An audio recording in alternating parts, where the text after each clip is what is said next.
Hello, my name is Johnny Vash, and I'm here to talk about how to play Final Fantasy XIV on the Steam Deck. But first off, I've been told, how is it like to play? How is it? Is it comfy? Is it easy to play? How's the graphics? And so forth. The machine is not powerful enough to go to 60 FPS, so I would highly recommend to go low settings on 45 FPS. So here is my settings, my graphics settings on the Steam Deck, and you can copy it. I also want to let you know that when you go to the performance section, do not apply half-rate shading because the textures will look blocky and it doesn't look great. There's not much of a difference between the LCD and the OLED version. However, I would say that just play it on the OLED version because you're going to get at least 3 hours max to do the MSQ roulette, the Alliance roulette, leveling roulette, the Ray roulette, and after that, you can do numerous other things until the battery goes out. Unlike the LCD version that will only give you about only 2 hours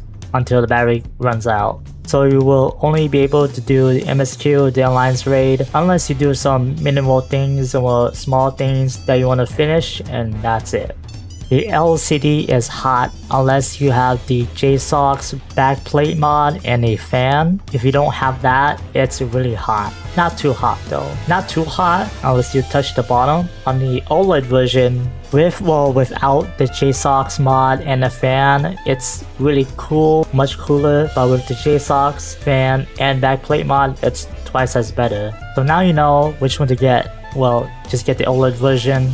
Get that one instead and play FF14 on it. It just looks better and it runs cooler. Just know that just play it on 45 FPS, low settings. So now I will tell you how to play FF14 on the Steam Deck. So typically if you're playing on the PC version on your desktop, then you're playing on a keyboard or a MMO mouse.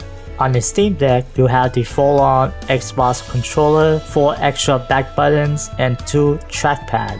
Unlike the players that are using the Xbox or PlayStation controller, the deck utilizes all the buttons. It's enough buttons to play your favorite jobs. So here is my setup that I will be showing on screen so that for you can copy it. Okay, now since you copy my controller settings, I will explain my setup. So here is my setup. So whatever hotbar you're using, number 1, number 2, number 3, or whatever, use that for the 4 back buttons and the 2 trackpads. So what you're seeing on screen is 1, 2, 3, 4, 5, 6, 7, 8, 9, 10.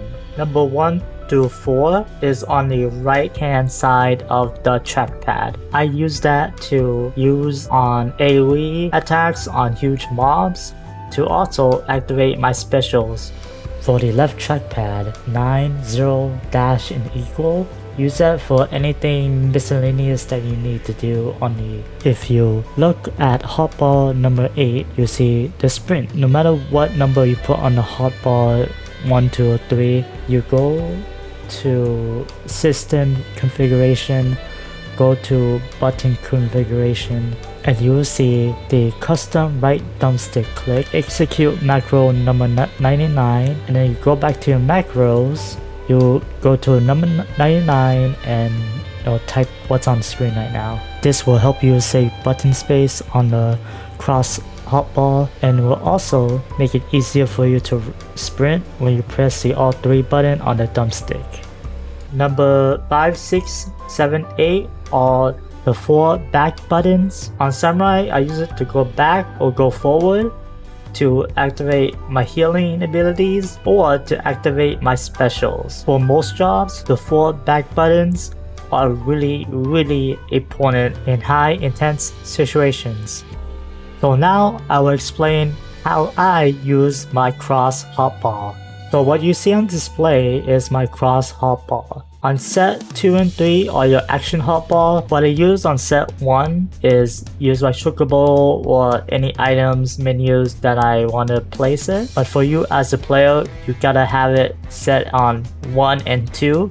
So that way you can switch between your hotbars at the same time. So it'll be a lot more easier to activate your specials. On set 1, I will highly recommend to place your defense on the left side, and on the right side, use the offense attack buttons. On set 2, place any special buttons from your jobs on there. Those are the really important buttons that you will activate when your meter goes at 100%. And now you know how to set up any jobs on the Steam Deck controller.